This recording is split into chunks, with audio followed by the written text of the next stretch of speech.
Hello, and thank you for joining us again today. Today, we are blessed and honored to have Jim Owens with JobFormance. How are you doing today, Jim? I'm well. How are you? I'm doing well, thanks. How was the weekend? Well, it was all preparation for Thanksgiving. So getting the house cleaned, getting everything squared away, but don't tell anyone. We still might have guests. So Oh, exactly. It's right, because you have a little different restriction up in Illinois than we do here in Texas. yeah. So, but who knows? If somebody comes knocking on the door, we'll just invite them in. Well, we all know worst cases it can be a protest on the inside, but we won't go down that road. Right. We're protesting turkey. That it's allowed. So please tell me, what are you doing with roughly half week for your industry? Are you looking at a half week, or are you going to be more like along the lines of retail, where it's you got Black Friday, you got to pound this thing out? Yeah, really interesting question, because my core base of my recruiting business is actually in large part manufacturing across the country. Mm-hmm. And so traditionally this is a shutdown week. So I'll give you a great example. So one of our clients wants to bring in, we're doing a plant manager search, and they want to bring up this person in, the candidate in for the interview. Uh-huh. And so I can't go this week. And I'm like, well, are you on vacation? He goes, no, my plant manager's on vacation, so I'm acting plant manager while he's out. So we couldn't do some interviewing this week for him specifically. Mm-hmm. But yeah, most executives are on a holiday rotation schedule traditionally. So we see this slowdown. We see this week where it's, a lot of people are taking the time off because it is a short week. Exactly. And then we have the same thing that happens right around Christmas. And so Christmas being December 25th falls on Friday, I think this year, we'll probably see things the previous Wednesday, which is like which would be like the 15th or something like that, shut down for the holidays. Just a lot of people are, again, taking vacation days, piling them up against the holiday. It's a little bit like 4th of July when it's like on a Wednesday or a Thursday. People, it's a great week to travel. So long-winded, we see a lot of things go quiet. Mm-hmm. One of the things that's changed in our industry is connectivity, specifically through LinkedIn.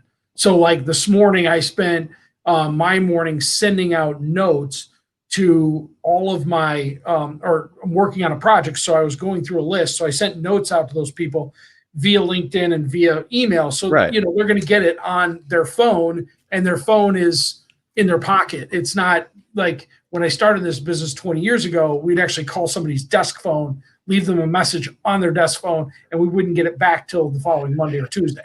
Right. Exactly. So technology's changed that in the 20 years I've been in this business, and specifically now it's connectivity, right? Okay, I got you. So that fair to say B2B businesses pretty much going to go on shutdown. B2C businesses obviously going to pick up because you have all those Black Friday sales. You have Cyber Monday, and obviously restaurants have a significant uptick. Well, and they're close. So right now we went into tier 3. So good Lord, who knows what's going on, right? Okay, so what is tier 3 where you are? Because we don't have that here where I'm in Dallas. Like 10,000 positive cases a day or something. Okay. So it's enough to shut everything down. It's almost going back to last March, but without the threat of 20% of the population dying. Oh, shoot. Sorry to hear that, man. That's tough to operate business up there. It is. It's tough. And so a lot of people are just, thumbing their nose at it and continuing on. Other people are, hunkering down. So, I joked around. I heard somebody joke around, said it's your dysfunction or your reaction to cooties as an adult. So how do you do that? But, you hear the stories, and not to get political, but is there a theme here of when you get sick, what exactly happens? All you hear is the negative stories, but then I had a neighbor that had it, and he had the sniffles for 2 days, Well, that's the thing that I really like to push. You have to leave the economy opened up. You can operate a business safely. You don't have to shut everything down. There's a way to do it where you can do it safely. And then also, if someone's not comfortable, of course you can stay at home. But mandatorily shutting everything down, or the one that really, or I know we've talked about it, the one that really irked me here in Texas was the whole essential versus non-essential thing. I'm like, don't you give me that arbitrary defining what an essential business is. Every business is essential, period. It contributes to the economy. It contributes to employment, so on and so forth. Those of us who understand business understand that whole discussion. Well, it's essential to what, right? To my income, yes. Essential to my family, yes. Essentially me paying my bills, yes. And that's where So you get that whole economic, spider web of everything coming together. When people stop yeah. paying the bill, it's not just a one-stop thing where there's no ripple effect. That thing keeps going and going and Yeah. going. And you get too Mhm. much of that going and you got a real problem. But not Yeah. to talk too much about COVID, because there was something I wanted to ask you. The New York Times sent an interesting email out this morning to Mhm. their subscribers. Basically, there's reason to believe that the first two quarters of 2021 are looking at economic shrinkage again, and that unemployment could reach 10% compared to where it is now, which I think it's right around 6 or 7% last time I Mhm. checked.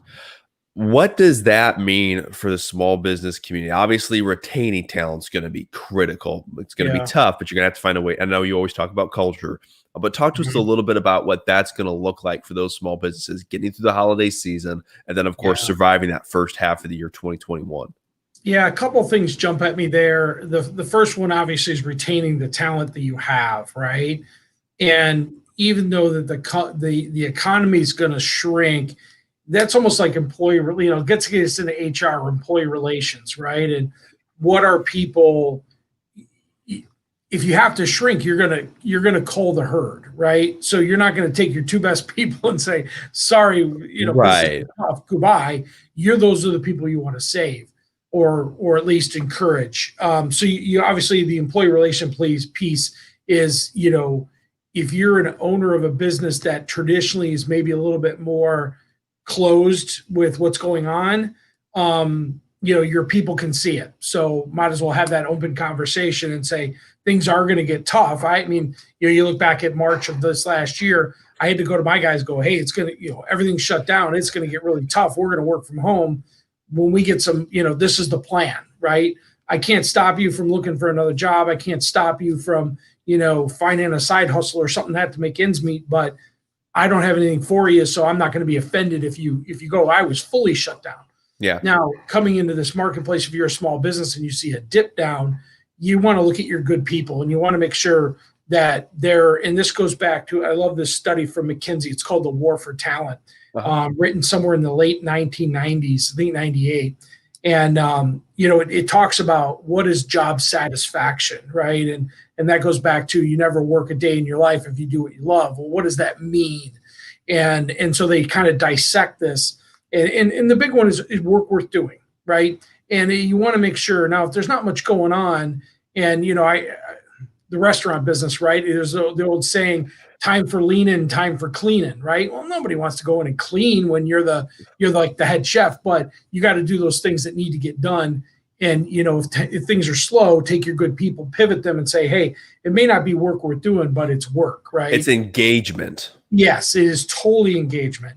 And then so another level of that engagement in that article is what we call the attaboy, right? I want to get patted on the back. I want to be recognized for my contributions, whether it's literally a pat on the back, it's a card, it's a gift card. What can you do to show your employees that you appreciate them, right? Mm-hmm. And so it's not for I give them a paycheck, but they're also making me money too, right? It's a return on that investment on the employee. So it's the attaboy. It's again another level of engagement. And then from there, the two big things that you sometimes have a control over, or don't have a control over, that come in this article is autonomy, right? Do you give these people enough leeway that they're an expert, or do you give them enough opportunity that you can listen to their ideas or solicit their ideas and have those open dialogues? So maybe this is going to pressure you if you don't do that. As a small business, pressure you to do that with your good employees, right? Mm-hmm. Because you can't afford them looking elsewhere, especially when things are down. Because if you let them go, you can't die in the vine with them. But if you let them go, you may not get them back. Exactly. And that's the really tough call. To your point, you got to try to set it up to prevent it from getting to that point. But heaven forbid, if you do end up losing them, your guarantees are off the table. Right. And then the other one, so then that big piece then is what we call the longing and belonging, or the fourth element of that article is, do they belong to the team? Do they feel like they're part of the team? Do they feel like, not necessarily do they have actual skin in the game as ownership within the business, right? But do they have skin in the game as far as being on the team and being, again, having some autonomy, having a pat on the back, having work worth doing, make them all in the team. You're in this together. Is it their baby, so to speak? I mean, is Yeah. it their community? Is it their people? Because when Yeah. they have that sense of belonging, to your point, it's more than just work. It's more than just a job. It's community, and Mhm. that's not something that people want to let go. And that ties into everything you talk about regarding culture. What's the Yeah. saying you have for culture? Talents get you hired, culture gets you fired.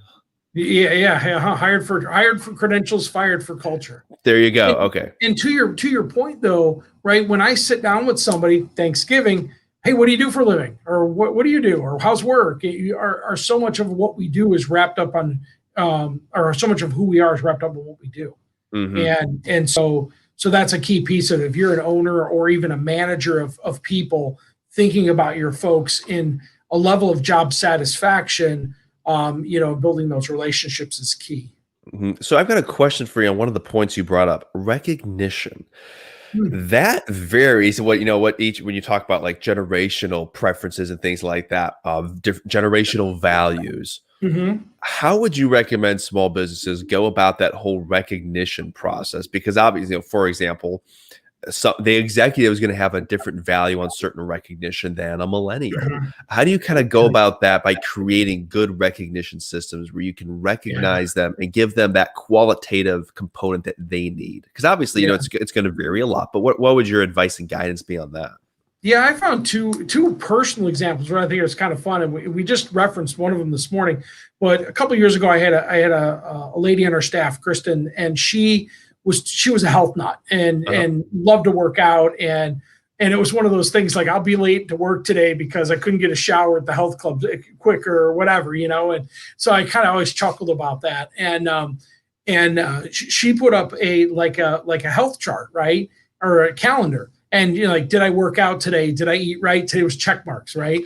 And I was like, that's awesome because I need that, right? And so it wasn't even part of her job, it wasn't even part of it, but I let her engage in the culture of, because we all, the group of us that are here do like to work out and be active. And so part of it is like, did you do something? Maybe it wasn't necessarily you went to the gym and pumped iron, but you went and you did something active, ride your bike, or do Right. something. And so you had to check mark that off. And so the one guy goes, well, I walked my dog, check mark. And I'm like, well, you do that every day, but it is activity. So it was just kind of fun to have her engage like that. And then she had some great ideas, and a couple of them we implemented, which has been phenomenal, right? She went on to work for another company now, and she moved away to do that. But I look back at that as positive experience with her here. Sad to have her go, but I also had to let her chase her dream, in that perspective. So it's little things like that. Like, how do but she had the ability to speak up. If she wouldn't have spoke up, I don't know if I would Exactly. have got that idea. But the idea is I engaged with her anyway and knew that this was something. So simple example, but how do you engage people? That engagement piece, I think, is so huge. I mean, it's kind of one of those things that almost goes off into a social media discussion. People, especially small business owners, think of social media from the business perspective as that lead generation tool.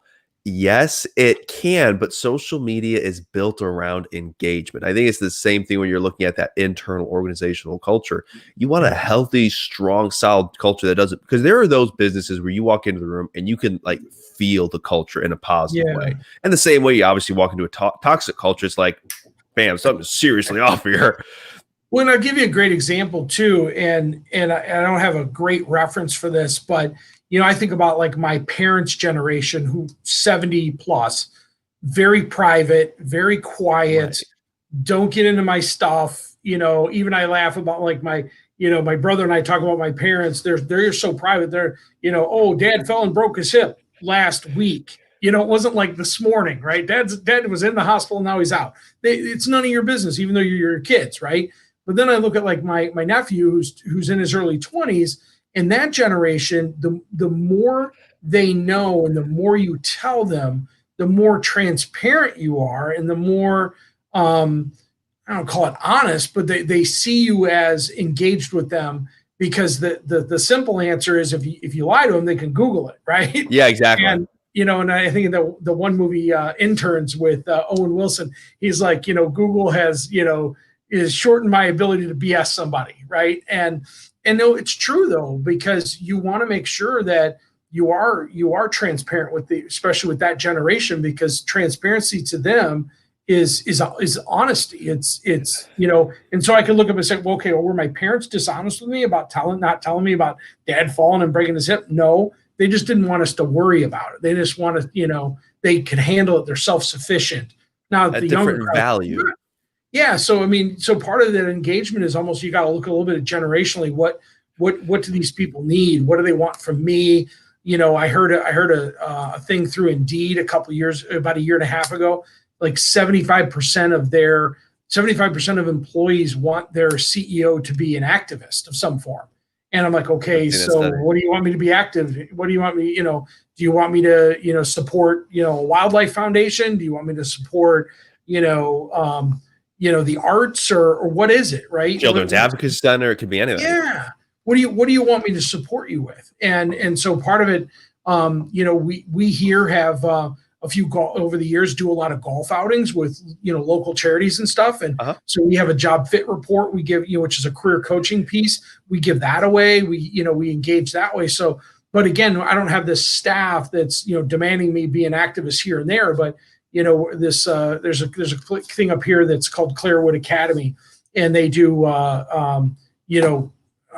challenge children and things of that nature. And so they're having a fundraiser coming up, and it's going to be more distant this year. And so we're going to be a part of that. And so, that's an activity of those that, maybe a little less fortunate than I am to be able to have the modalities that I do. So, part of it is, that's one of my employees. They said, hey, can we do this? Yeah, sure. Done. And that again speaks to the positive culture that you have, being able to have that conversation where you're approachable, you're accessible, you have that transparent culture. Because again, I think that's also one of the, when you're talking culture, things that has changed over the course of business. If you rewind 20, 30, 40, 60 years even, that stereotypical corporate structure, you have your CEO, you have everyone down here, no one below this level communicates with the person up, and so on and so forth. The more you can eliminate those barriers, the more transparent you can be, the more engagement you're going to get, the stronger culture you're going to have, and it will enable you, like you're saying, to get through times like this and retain that talent. Yeah. Oh, very much so. Yeah. And so I think that's part of it. As a business owners, we go into a dip after the holidays. What does that look like for your team? Is know your team, right? You already kind of inherently know who your underperformers are. It's a good time to challenge them. I would argue too, it's a good time to shuffle the deck. It's we're playing 7-card draw. Here's your 3 cards. Give me 3 more. Because or do you live with the known commodity, right? So from a business owner's perspective, or it's a good time to maybe be out there, and I'll use the word troll. But do you troll some of have a couple postings out there and see if, you have this idea that I need a new director of business development, or I need a new, engineering manager or something like that.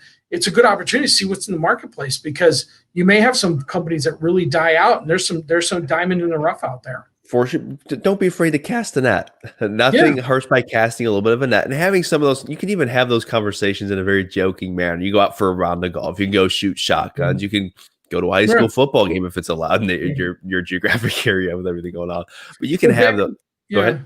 I was going to say, so back even in the GE culture, was you had to spend 20% of your time, which is 1 day a week, doing something to develop your team, yourself, or so that's. Hey, I'm going to do some interviews. I'm going to read some resumes. I'm going to, like you said, maybe is it personal development and relaxation or whatever, golf or whatever. But then you come back and you say, no, I'm going to, do some kind of online test, or I'm going to, talk to a little bit of a focus group. Exactly. So then last question for you, we'll wrap up here in a couple of minutes. Getting to know your team. Most small business owners, especially if they're in that 5 to 10 employee realm, tend to know their teams pretty darn well. I've seen in my experience, once they go beyond that, then it becomes a little different. You have some companies that know them very well. You have some companies that don't. If a small business owner recognizes that they need to know their team better, do you have any insights as to how they would go about that process? Because the example that I always think of is getting to know your customer. You can survey them, you can poll them. If you're in like a high margin, low number of sales per month, you can pick up the phone and call them. How would you go about getting to know your team, assuming you don't already know them? Well, it's a couple ways to do that. I think is just it's personality, right? Very true. And if you're not that personable or you're a little more closed, you know, I've done team lunches. We do that once a month, and we'll pick. We always pick a genre. Is it Italian or Mexican? Is it whatever it is? And somebody pick. I Barbecue, hopefully. barbecue is Okay, another good, one. good, good. We've done that, and nothing like you guys have down there, but we do pick, so we pick these different kind of venues and stuff, and so that's a good one. And it's a way to say thank you. It's a way to engage with people. You make sure you're not with your, maybe if you're a larger company, maybe you get to go lunch 3 or 4 times a month, because or bring in food or whatever. Because one of my clients actually has, and I don't know the details of it, but they have like cereal in the morning, like available or something. It's weird. I got to find more about that, but it is how do you engage with your employees is you just don't know, right? You got to play with different things to see it works. Is it as far as understanding their birthday or giving them a day off, or whatever that is, what's valuable to them. And I think to your point too, it's one of those things you have to get out in front of. It's not one of those things you can look up and say, "Oh, I got a little bit of a problem. I'm going to buy some, knowledge about my team." Yeah, that it takes effort. You have to invest in it, making time for those. You do, and part of it, it's also hard to give to.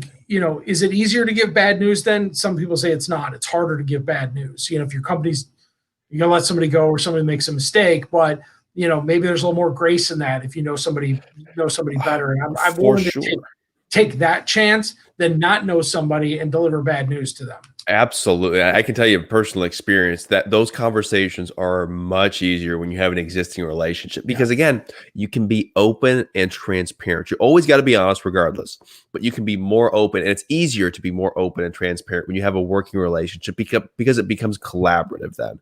It doesn't immediately become okay, we have X amount of pieces of pie left. I'm going to get my part, and then you're going to get your part. It becomes more of okay, how do we get more pies in here? Back to the food. I think that's the key. And I love to say I had some secret serum or something like that, but it's just being personable, being honest and upfront. And, and my business, at least I can speak my business, it's pretty clear. You can see how things are going just because we have flow charts to the projects we're working on. And, you can walk in my office and say, "Hey, how's this team doing?" Or who on the team's doing well. I don't go as far as, we have the board up there at the car dealership and they ring the bell and, there's Joey, he sold 6 cars today, where it's a contest. We don't have that type of atmosphere, and companies usually don't, but you do. One of my favorite things about, there's an old Jack Welch video that's on LinkedIn, or it's on YouTube. And he talks about, you got to celebrate the wins. And he goes, we found a way to bring a keg in for every win, and stuff. And so it's just a great way to say, hey, you got to celebrate the wins. It's so true. And I think that too will bring it. And, we used to do that in the past, and we had a sub shop that we'd go to, and every time we made a placement, I was joking around. I said, I'm going to, so it's going to be on my back with my placements that we're going to do subs every month. That was my goal. Right. And so the owner's like, geez, I got to buy food for you every month. I'm like, yes, you do. Well, hey, I'm bringing you all this profit. Come on, man. Right. Yeah. But no, it's part of that creating a strong culture. It's essential, and it will help contribute to building that team and then helping you preserve that team through the difficult times like we're seeing now and might potentially be seeing for another 6 months. Jim, I want to thank you so much for taking time out of your day, for sharing your expertise, insights. Stay safe. Have a very happy Thanksgiving, and I look forward to speaking with you soon. Have a great Thanksgiving. Thanks, John. Y'all, if you have any insights on this, or if you've done something that you found to be particularly helpful, please drop a comment here in the comment section. Let's keep the conversation going.